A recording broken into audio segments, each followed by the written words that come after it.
Hello, beautiful people. Today I felt called to hop on camera and to share some notes. As you guys know, I love to receive downloads and to share those downloads with you all. So, this is something that I have been sitting on for quite some time, and I want to pull my notes out because I am a visual learner. I'm a visual teacher and I am a visual guide. So I want to share with you all the notes that I've created for today's lecture.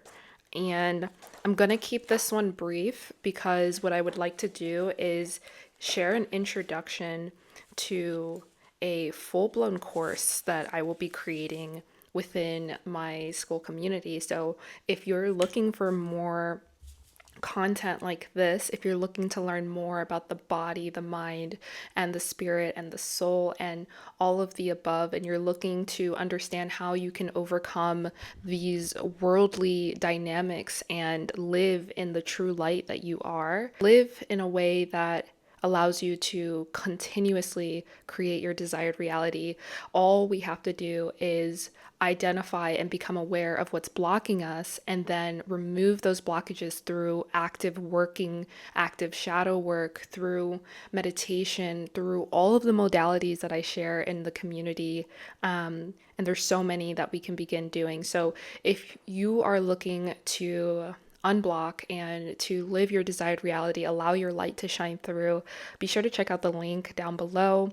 But I'm going to get into today's lecture, and today's lecture is called Overcoming Fear and Living a Full Life. So I have my notes here. As you can see, we're going to start off with the 7 seated fears.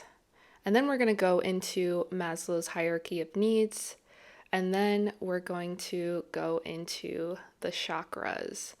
And I'm going to help you understand why all of this is connected, how all of this is connected, and help you understand how to overcome these fears so that you can not only live a better life, but also come into alignment within and without. So within your chakras and without in your life and your desired reality. So how did I even come about this lecture? So the first thing was I read a book many years ago that a friend introduced to me called Outwitting the Devil by Napoleon Hill. And I'll insert some images as I go along so that you guys can see what I'm talking about. But essentially, I read a book called Outwitting the Devil. It's a great read. I believe it's available for free on YouTube, the audio version, as well as on Spotify. You can also find a PDF version if you prefer to read the book free online. I'll try to link all of those down below so that you can have them. But this book really opened up my eyes and helped me understand something that I had always felt internally, innately. I've always felt that people were being dominated by their fears. People were allowing their fear to dictate the choices that they make in life. And I'm no exception to that. And so when this book was introduced into my experience, I listened to it maybe 3 or 4 times in a row because it all just clicked. It all made sense. It was almost as if I had been searching for the answers and all of them were in this book. And so essentially what Napoleon Hill is doing with this is he is having an interview with what we perceive to be the devil, which is essentially this made up, man-made construct that is perpetuated and dominated by religious dogmas. And however, in this book, Napoleon Hill is able to break down exactly how the devil is a figment of our imagination, essentially. It's been implanted in us to believe that the devil is this individual that, if we don't follow these sets of rules, we may one day meet and live in eternal hell, right? But what Napoleon Hill allows us to understand through the interview with this personified version of what people consider to be the devil is that all of this is mental. All of this is something that was programmed into individuals to keep them in control, to keep them in check, to make sure that they do as those people say. So, what this is showing us is that there's a small population of individuals that are able to control the masses through perpetuating this program and pushing these beliefs into them so that they can continue to maintain control over them. And so, how does one do that is, essentially what the book is referring to. And Napoleon Hill asked some really great questions. Like, this is probably the best interview that I have ever listened to in my entire life. Like, modern day podcasts could never. But the interview basically drills in on all of the ways that people are kept in control, all of the ways that we are programmed into believing that we are less than, believing that we came into this world without free will, when in reality, we do have free will. It's just that we've been programmed into believing that we have to follow XYZ steps in order to achieve it or in order to receive it after this lifetime. That's not the case. You are meant to have heaven on earth, and you are meant to be living your desired reality. And all of these fears and all of these dogmas and all of these programs that they've instilled into you are now being dismantled. And I want to break down exactly how they were able to control large amounts of people. One of the biggest ways that they did this was through fear, the 7 seeded fears. They seeded these fears into individuals from very young ages. They started with their parents and their parents' parents. And so now it's generational, and now it's something that is just a way of life. And so as you come into this world, you are instantly programmed into giving in to these fears because that's all your parents knew, or that's all your grandparents knew.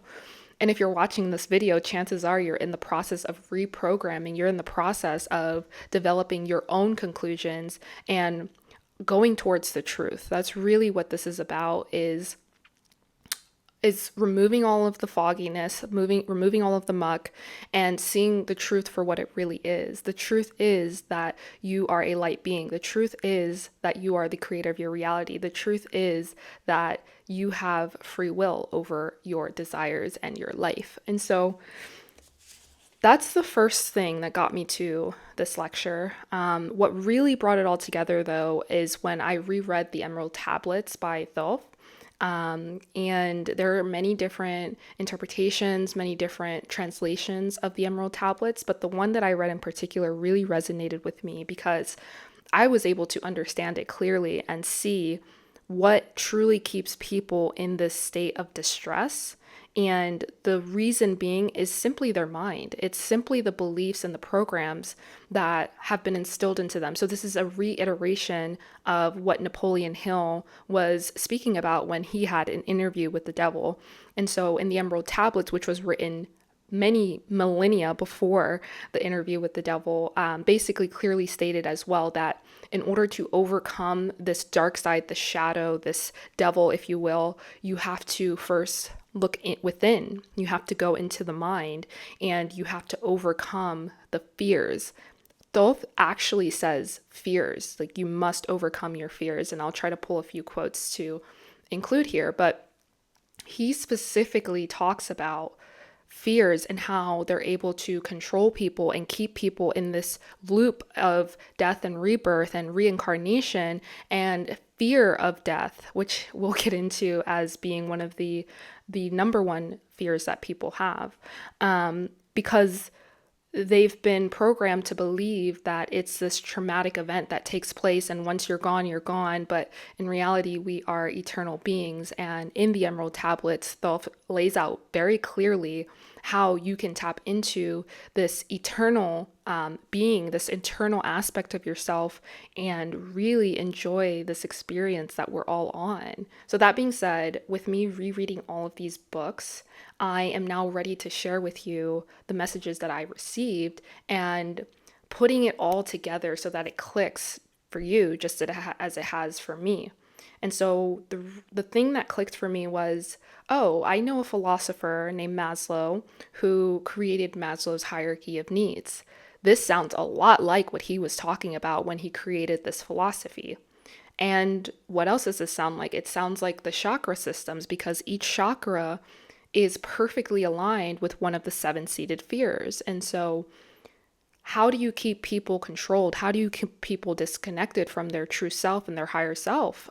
You have to attack their chakras. You have to put them out of balance so that they have no choice but to seek balance without, to seek it from another source rather than going within. And so, with that being said, I wrote a few quotes that I picked up as I was reading and as I was preparing the lecture. But essentially, perception is the dictator of life. As you see it, so it is. And the only way we can truly see things are through the lenses of our own experience. And so, if your experience has a lot to do with programming, has a lot to do with fear, has a lot to do with limiting beliefs, then of course, your perception of your reality is going to reflect that. And so, once you start working on those beliefs and working through those fears and realizing that there is nothing to truly fear because you are all that is and you are love, when you realize that, you'll start to see that your perception of reality begins to change. And then as a result, your actual reality is no longer what it once was. It's changing now. So let's get into the actual seven-seated fears and what are they? So I'm going to list them in order from the most feared to the least. However, the reason why I ordered it this way was because it aligns perfectly with us going into Maslow's hierarchy of needs and the chakras. Okay, so starting at the very top, we have the fear of death. This is something that keeps people from doing and living the life of their dreams. If you get the opportunity to experience what true death really feels like, you'll start living life to the fullest. I promise you, because it is not as scary as most people make it out to be. In fact, it's one of the most blissful, the most peaceful experiences that you will ever remember if you get the opportunity to remember. Death is this great release from the physical body. The physical body actually keeps us very dense, which is why there's such a huge emphasis on making sure that you are feeding your body light and you are doing things that keep the body moving so that you can bring in as much light as possible, making sure that your essence is able to live comfortably while we are on this physical plane. And so during death, what takes place is that we are released from the physical body that has kept us, here on this physical plane and in this denseness, right? But you feel this bliss, you feel this reconnection with source, you get this ability to choose your next adventure, you get this ability to experience pure love and pure bliss, breathing through all of your orifices, like you just become one fresh breath of air. And that continues for as long as you want it to. You can stay with source or you can choose to move on to the next lifetime. You can choose the next adventure, like I said. And the Emerald Tablet goes really deep into this process of what happens between lives and how you can avoid the trap of what we consider the fear of death or reincarnation. You can quite literally decide where it is that you want to do and go and do next, just by understanding that there is nothing to fear when it comes to death. It just simply is a transition from one state of being to the next because you are an eternal being. And this is meant to be such a beautiful process. This is meant for you to remember that. Truly enjoy existence as an eternal being, as a source of light. The next is the fear of old age. And, the reason why people fear this is because they're getting closer to death, and because they have a fear of death, they have a fear of getting older. I've seen this happen to a lot of people where they get older and they just kind of give up on life, when in reality, this is when you should be living more and more life, because the moment that you give up, the moment that you stop the flow of chi and the flow of your prana and you become lazy, you feel this doom and gloom over your life. That's when it starts to reflect back to you. Remember, your perception is the dictator of your life. And so as you see it, as it is. So once people get older, they are faced with this fear of death. And the way that this looks is that they begin aging right in front of your eyes. They begin aging before their time because of this fear that is upon them, this fear that has been created. Seen it time and time again where people just, look at their age as if it matters. I think age is just a number. And so once you start to look at it that way, you start to realize I could be in my 40s and still feel the years of my youth within me. So it's all about perception, baby. All about perception. That's what I'm trying to instill into you, is that this is all about perception. Okay. Next, we have the fear of what people think, or the fear of criticism. This is, again, something, as you know, that stops a lot of people from doing what they truly desire. This fear of what people think will have you stuck in a loop, in a cycle, knowing what your true potential is, but not really acting upon it because you're afraid of what someone else might say. This is very real. Like, I spent many years stuck at this level, stuck at the fear of what people think. Afraid to share my voice, to share my message, afraid of the responses that I would get from family members. All of these things kept me stuck for many years until I finally decided to break out of it. I finally decided that this fear is not going to have a hold on me. When I decided that, everything began to change. And so the fear of what people think is a major, major one. And this can work both ways. This is what keeps people doing the things that they know they don't want to be doing. And they do it anyway because they were going to get the validation of others. And so them being attached to that validation keeps them in a reality that isn't truly aligned with who they are. So the fear of what people think can keep you stuck and not living in your potential, but it can also keep you stuck and living in someone else's idea of you. So next we have the fear of loss of love. This one's a big one. So just like how the fear of criticism keeps people stuck and afraid to live out their fullest potential, the fear of loss of love keeps people from experiencing the beauty of what it is that we came here to do. We came here to experience love in all its forms, the good, the bad, and the ugly. No matter what that love looks like, we came here to experience it and bring it back to source and show source. These are all the many ways that we experience love of self, love of others, love of source, love of one. The fear of loss of love keeps us from doing the things and following our heart center, and it keeps us stuck as well. And this is where you see a lot of people are blocked in their heart center. And I'll get into the chakras in a second, but the fear of loss of love, this doesn't have to necessarily do with a person. This can have something to do with what is it that you love doing and you deciding not to do it because you're afraid that you'll lose it. But the fact that you have the desire to do something in general, the fact that your heart is calling you to do something and you going against it is you choosing to stay out of alignment. By you going and following your heart and going after the thing that you love and showing vulnerability despite the traumas, despite the negative beliefs that have been instilled into you, despite all of these things, when you go and you follow what brings love and joy to your heart, you are instantaneously stepping into alignment with your highest frequency. Because why? The highest frequency is that of love. If everything around us is frequency, right? And we want to identify what is the highest frequency. How can I tap into not only the highest frequency that exists, but the highest frequency for myself, my highest timeline? How can I tap into that? Through love. And so when you instill into people the fear of loss of love, they run in the opposite direction of that frequency. They run towards hate. They run towards self-hate. They run towards just a feeling of disconnection. They run towards individuality versus oneness. So the fear of loss of love is what bridges us from the upper fears and the lower fears. The basis of the fear of death is basically that when you leave this realm, you are kind of just out and about, right? But in reality, what's happening is you are reconnecting with love. And so if you have a fear of love, if you have a fear of loss of love, this is ultimately going to only enhance your fear of death, because you have to realize that you are love. When we go beyond here, we return back to love. And wherever we're going next, wherever we decide to go next, we return with love. The first four fears are mostly relating to internal fears.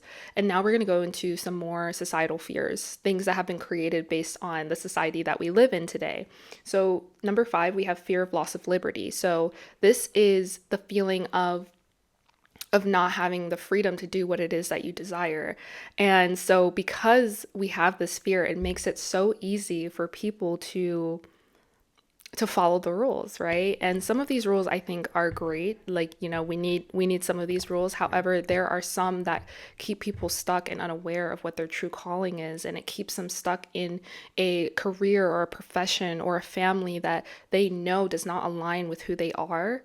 But because they're afraid of losing their idea of freedom, they'll stay longer and further removing them from alignment, further removing them from the frequency of love. This loss of liberty keeps people from achieving the freedom that they truly desire, which is kind of a catch-22 because what we desire is freedom, but because we're afraid of what that freedom will bring, we tend to stay stuck in someone else's idea of freedom.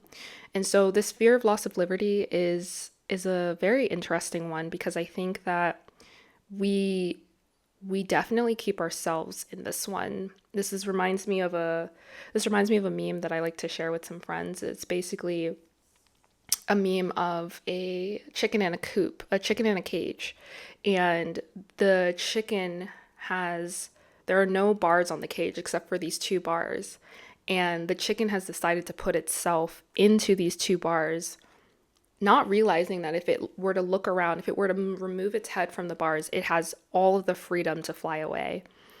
And so that's kind of the analogy that I get when I think about the fear of loss of liberty, is that we're living in this false sense of freedom, but really what it is keeping people caged in to what they believe to be freedom. Yes, you'll get your paycheck weekly. Yes, you'll get to go on vacation twice, 3 times a year. You'll get a 401k, retirement plan. All this stuff is the illusion of freedom. But in reality, what it's doing is it's keeping people away from their true desires. What do you truly desire at the end of the day? When you wake up, do you jump up with joy? You can still be in a career, I believe, and jump up with joy to go into work every day. I absolutely believe that. But a majority of the population are living day to day in this despair because they're afraid to lose their idea of freedom. So that is the fear of loss of liberty. I would love to go deeper into that one, and I will. But next we have the fear of poverty. So this is again a societal fear that has been created to allow people to believe that they cannot live or function without monetary gain. But in reality, when you shift into who you are, who you're meant to be, what you came here to do, your true desires, money and material abundance are a byproduct of you doing that. You do not have to live in someone else's idea of abundance in order for you to obtain material wealth. I think we have to also differentiate the two. We have to understand that money and monetary gains are not the same as abundance. I did a whole entire lecture on the abundance frequency, so be sure to check that out. But the fear of poverty is very closely tied to the idea that without money, I cannot survive.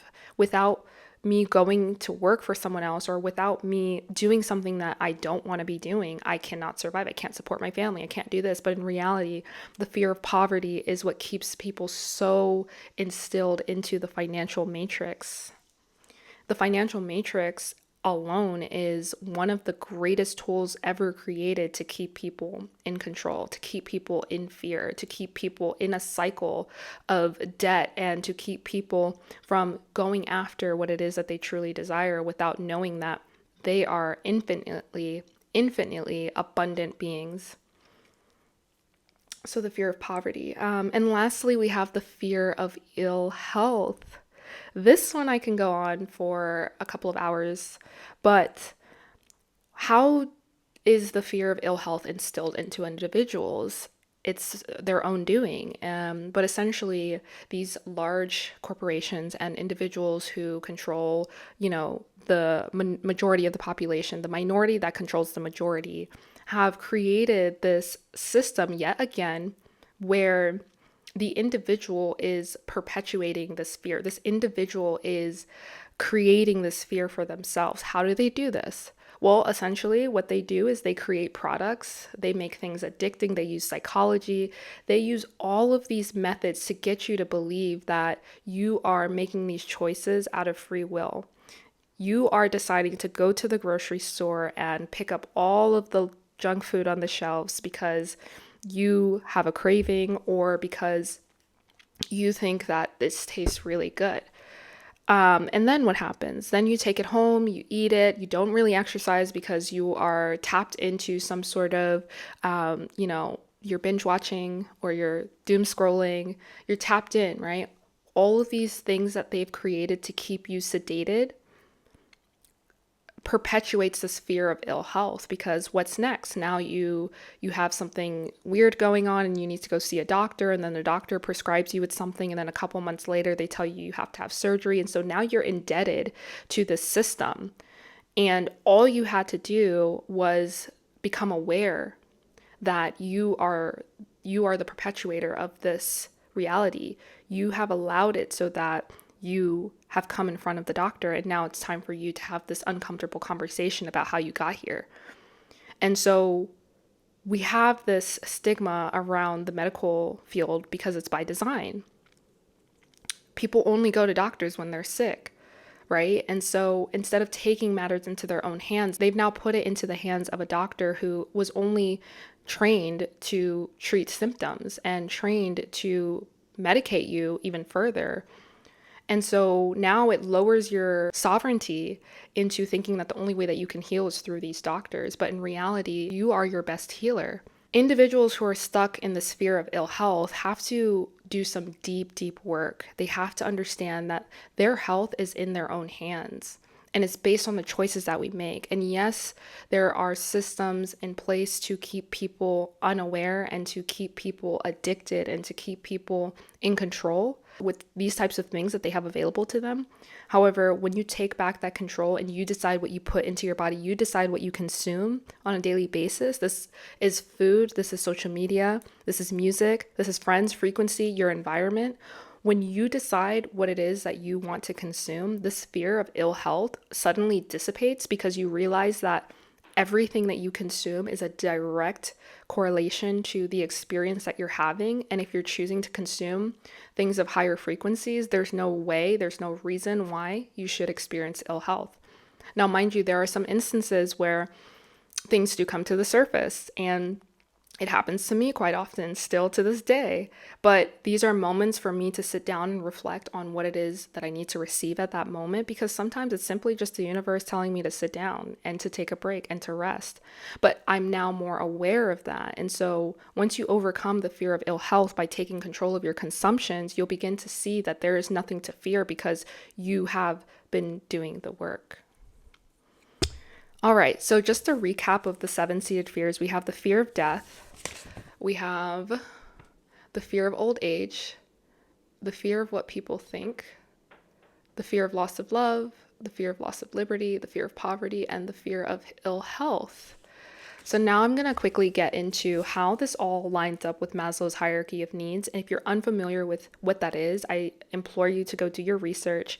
I invite you to pull up all the peer-reviewed articles, to read a couple books, and to really tap into this wisdom and knowledge that is floating around in mainstream science. This is the same wisdom and knowledge and psychology that is being used against individuals to help keep them seated in these seven-seated fears. Systems have been created based on this philosophy to keep people in fear. And so essentially what I did with Maslow's hierarchy of needs, there were 5 of them originally, and I added 2 more, and I'm going to show you why I did that, and I'm going to show you how it aligns with the 7-seated fears and the chakras. So starting at the very bottom of Maslow's hierarchy of needs are physiological needs. So I've paired this with the fear of ill health, because when you have someone who does not have all of their physiological needs met, what does that create? That creates ill health. And physiological needs are also very closely rooted in the root chakra.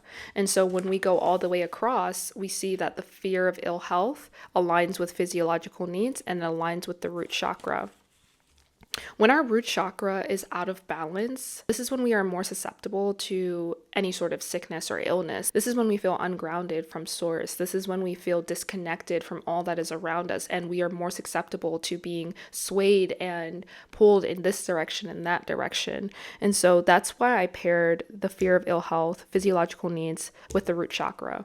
When you start to take control of your consumptions, as I was mentioning with the fear of ill health, you start to notice that your physiological needs begin to shift. You begin to feel better. You begin to see more clearly. You begin to open up more. You begin to release more, to detox what no longer belongs within. And one of the best ways to start rooting and grounding is to change your consumptions. And then all of a sudden, you start to see that your experience changes and you're no longer moving from location to location or feeling uprooted or feeling like there's no sense of security. I wanted to go on a little tangent with that one, but I'll stop myself there. So let's go into the next layer of Maslow's hierarchy of needs, which is safety needs. So the next thing is safety needs. And I paired that with the fear of poverty and the sacral chakra. The sacral chakra is where our creativity comes to play. And when your physiological needs are not met, and your safety needs are not met, it is very hard for people to create it from the space. People are stuck in survival mode. This is where your nervous system is dysregulated and you can't connect to source in order to create. And so I felt as though the safety needs and the fear of poverty, all of these things keep us from really tapping into our sacral chakra, really tapping into our feminine creative energy in order to do what comes after that in terms of our chakras. So in terms of the solar plexus, being able to have the willpower to go out and express your creativity, whatever that looks like. And then the heart chakra, being able to follow the opportunities and being pulled into the direction that your heart is calling you because you have decided to now share your art and your creativity with the world. And when I say art, this can be literally anything. This could be speaking, writing, dancing, working in a hospital. Whatever your gift is to humanity is very, very hard to tap into that if your physiological needs and your safety needs are not met. And so you want to begin to do the work to create an environment where you feel safe. And I know there are a lot of people in specific circumstances who cannot get out of their environment, but once you start working on your physiological needs, once you start working on reprogramming and start your consumptions, you'll start to see how your environment begins to change. And you begin to shift into a space of safety and comfort so that you can allow your sacral to flourish and to come into balance. Next, we have, I have these two interchanged. So next was supposed to be love and belonging according to Maslow's, but I changed it around and I put esteem. Why? Because we have the fear of loss of liberty aligned with esteem, aligned with the solar plexus. The solar plexus is all about your willpower, your will to share with the world the gifts that you've been given, your willpower to make things happen, your willpower to create your reality. And this takes a lot of self-esteem. This takes knowing that you were given this gift on purpose. Knowing that you are here to do something, you are here to be somebody, you are here to let your light shine through. It takes a lot of work. It takes a lot of self-esteem, but also it takes you understanding that there was never any loss of liberty. In fact, you being as free as possible from all the systems that are here to keep you suppressed. You being free is actually what's going to help you understand that you are able to operate from your solar plexus. That willpower will get you so far. However, next we have love and belonging. So that brings us to the heart chakra, and that is aligned with the fear of loss of love. Your willpower will get you far, but it will only get you so far, because the next thing that we have is the heart. And as I mentioned, when you're operating from the heart, this is when opportunities arise. This is when you start tapping into that abundance frequency. This is when you start realizing that anything and everything that you do, that it's in alignment with what you came here to do, will inevitably yield you abundance in all its forms, not just monetary wealth and not just monetary possessions or physical possessions at that matter. It's going to lead you to places of love. It's going to bring the people, places, and the things that are aligned with the love frequency, that are aligned with your highest timeline. It's going to bring all of that towards you when you're operating from the heart. So when you release this fear of loss of love, you start to open up to the world and you get to use that willpower. And it's not just meeting resistance, it's meeting with love. And so now that you have the willpower and you have that will to go express the gift that you've been given, you need to have your heart open in order to receive what's coming, what's meant for you, the opportunities, the people, the places, the things, all of this. And when you're tapped into that heart center, you can truly start to see that abundance is all around you. The heart is what connects us from the lower to the upper chakras. So remember that. So the heart is right here in the center. And so it's what connects us to the lower chakras, to the higher chakras. And so that fear of loss of love is one of the biggest ones that I want people to understand that you really need to work on. How does this fear of loss of love come into play in general? It's trauma. So any of our childhood experiences that we have not worked through via shadow work or through regression therapy or whatever modality that aligns with you, when we allow that trauma to stay and to stick, it perpetuates the fear of loss of love because of abandonment, because of abuse, whatever that trauma is that is linked to us, that is still within us. It needs to be released in order for that heart to really truly open up so that we can begin to channel our willpower into something great, into abundance. I want to say something as well. Not all traumas happen in present lifetime. So if you're someone who got to experience a beautiful upbringing, a beautiful childhood, never had a traumatic moment in your life, or what you consider to be traumatic, because trauma is in the eye of the beholder. Also understand that we are eternal beings. And so because of that, this could also stem from past lives. This could also stem from previous situations that we've had that we as this being in this lifetime do not remember. And so definitely, if that's something that calls to you, if you feel as though, I had a beautiful life, I don't understand why things are the way they are, maybe tap into that and you'll start to see that it's not just present lifetime that affects us, it's all of our lifetimes, it's also generational. So understand that as well. And so now we're at the heart chakra. We just went over that. The fear of loss of love aligns with love and belonging in Maslow's hierarchy of needs. Next, we're going to move on to self-actualization, and I've paired that with the fear of what people think. And that is the throat chakra. Once you have identified your gift and you begin to share it and express it with the world, and you are now being called to certain opportunities, you're meeting certain people, and you're being put on the spot, and they're like, tell us about what you do. And you're not able to because you're afraid of what people might think about your gift. That is self-actualization. Once you move past that, you have self-actualized. You have become aware of your gift and you are no longer afraid to share it because it doesn't matter who resonates with you. Your tribe will find you. Your people will find you. If someone doesn't understand it, then it wasn't meant for them to receive your gift. And so the self-actualization aligns very well with the throat chakra because now it's your time to share, express all it is that you do, all that you've been through, all that you're here to share with the world. It's time. And so a lot of people have issues with their throat chakra because they've been able to work on all of the lower chakras. They're being guided by their heart. They're in the rooms. They're receiving and accepting the opportunities. And now their throat is blocked because of the fear of what people think. And they haven't really sat in their gift to own it. So this is self-actualization. This is the fifth level of Maslow's hierarchy of needs. Essentially what he's saying is that once we've self-actualized, we can essentially have all it is that we desire. And I believe that to be true in the physical realm, but what about beyond the physical?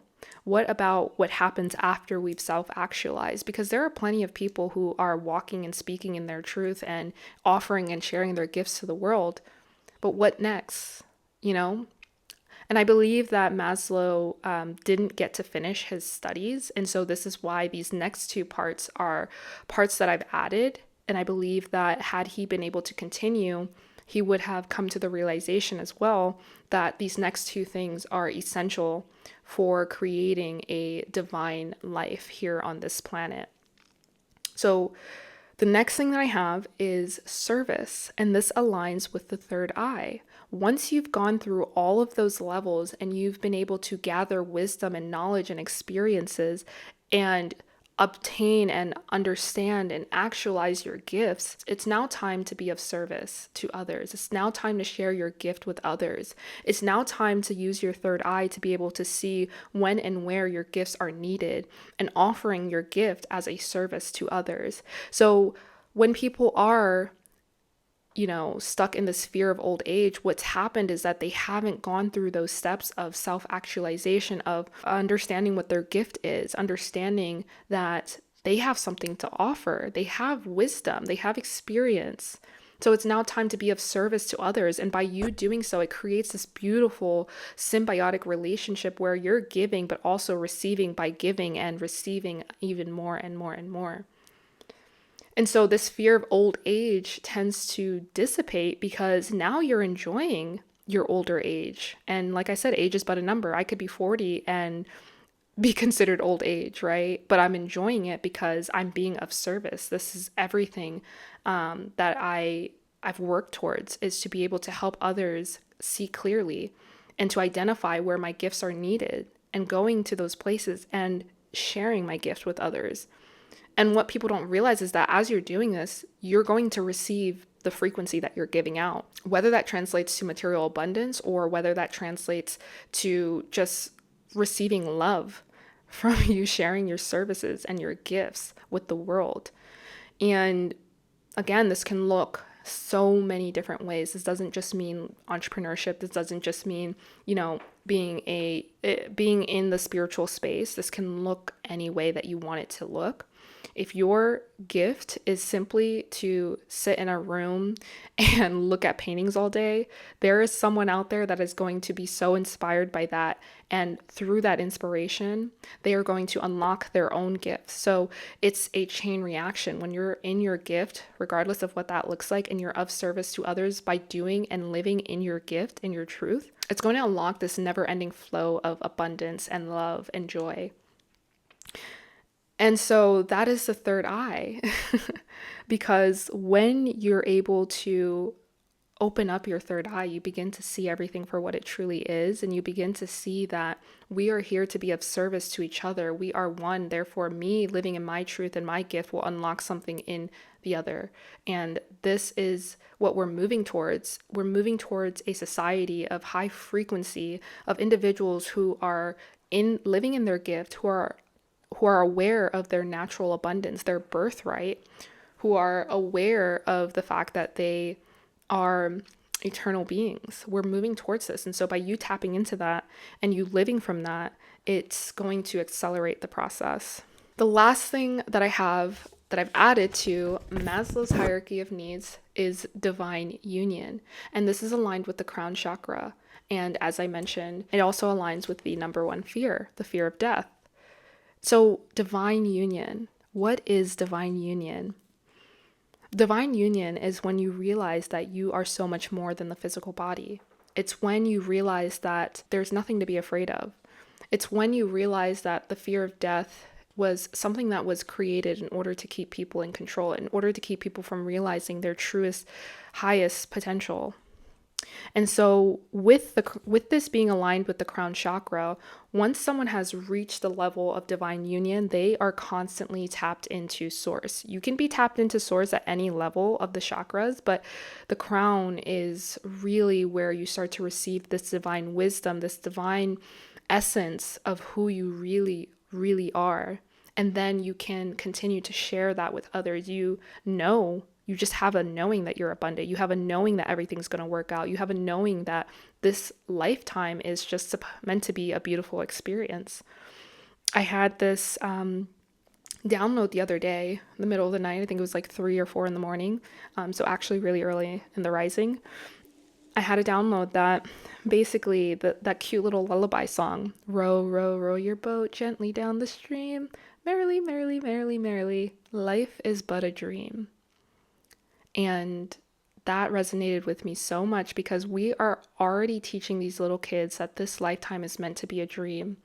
And the boat that they are speaking of is essentially your soul moving through in and out of lifetimes, in and out of galaxies, dimensions, experiences.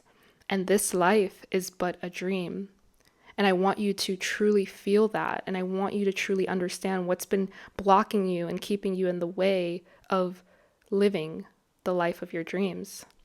Because that's what this is all about. And so, with that, everyone, I will close out this lecture. I do plan on going deeper into each of the chakras. So if you are interested in learning more, feel free to check out my community link down below, where I will be going in depth about each and every one and how this can be linked to so many different areas of your life so that you can begin removing the blockages, coming into alignment, and living the life of your dreams. Thank you.